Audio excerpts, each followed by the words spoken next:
करीब 3 साल तक देश की सबसे चर्चित खेल और कानूनी लड़ाइयों में से एक पहलवान आंदोलन ने अब एक नया मोड़ ले लिया है। दिल्ली की अदालत ने पूर्व भारतीय कुश्ती महासंघ यानी WFI के अध्यक्ष बृजभूषण शरण सिंह को महिला पहलवानों द्वारा लगाए गए यौन उत्पीड़न के मामले में बरी कर दिया है। अदालत के इस फैसले के बाद बृजभूषण शरण सिंह का बड़ा बयान सामने आया। उन्होंने कहा कि अगर वो दोषी होते तो फांसी लगा लेते।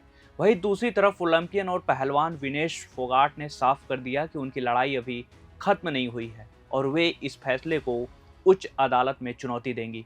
आखिर अदालत ने क्या कहा, बृजभूषण शरण सिंह ने क्या बयान दिया और विनेश फोगाट का जवाब क्या है, आइए जानते हैं इस रिपोर्ट में। नमस्कार, मेरा नाम है सौरभ शुभ, आप देख रहे हैं प्रभात खबर। देश के सबसे चर्चित खेल विवाद एक बार फिर सुर्खियों में है। दिल्ली की अदालत ने पूर्व WFI अध्यक्ष बृजभूषण शरण सिंह को महिला पहलवानों द्वारा लगाए गए यौन उत्पीड़न के आरोपों में बरी कर दिया है। ये वही मामला है जिसने साल 2023 में पूरे देश का ध्यान अपनी ओर खींच लिया था।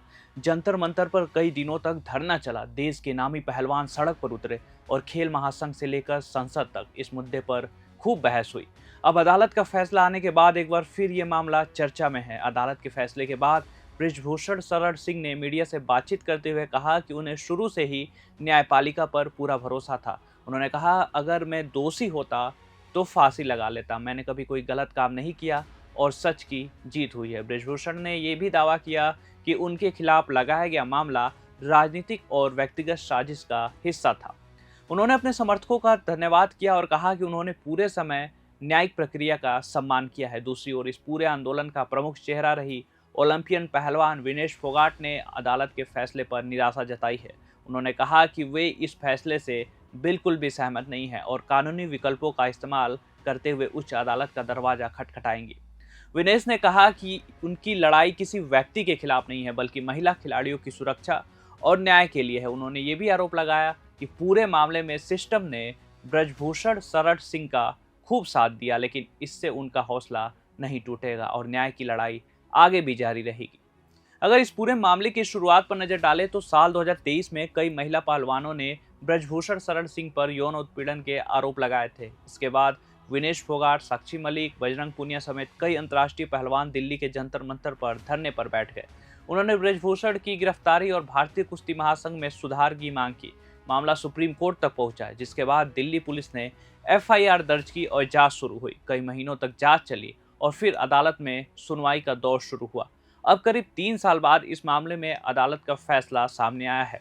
हालांकि अदालत ने बृजभूषण शरण सिंह को बरी कर दिया है, लेकिन कानूनी प्रक्रिया अभी पूरी तरह से समाप्त नहीं हुई है। विनेश फोगाट और अन्य पहलवानों ने साफ किया है कि वे इस फैसले को उच्च अदालत में चुनौती देंगे।